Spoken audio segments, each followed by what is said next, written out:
ત્યારે પોલીસ અધિકારીઓ આદિવાસીઓ એ ઘટનાની અમે મૂળમાં જવાના પ્રયાસો કર્યા,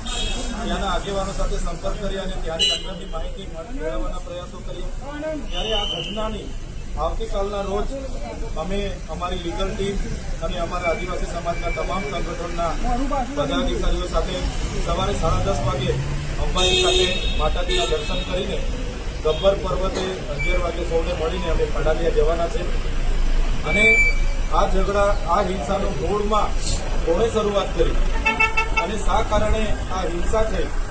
અને આ હિંસામાં જે કાનૂની કાર્યવાહી કરવામાં આવી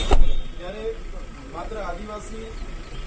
લોકો પર જ કેમ કરવામાં આવી? જે લોકોએ શરૂઆતમાં લાઠીચાર્જ કરી, ટીયર ગેસો છોડ્યા,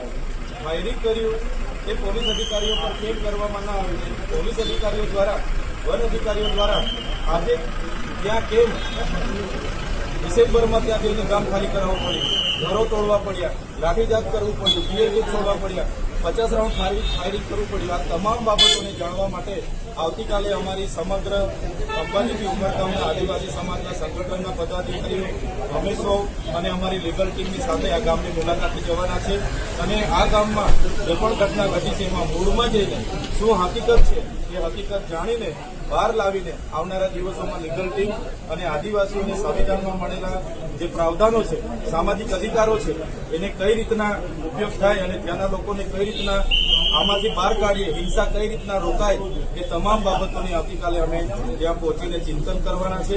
વાત કરવાના છે અને આવતીકાલે એનું નિરાકરણ કઈ રીતના આવે એ દિશા તરફ અમે વધવાના છે.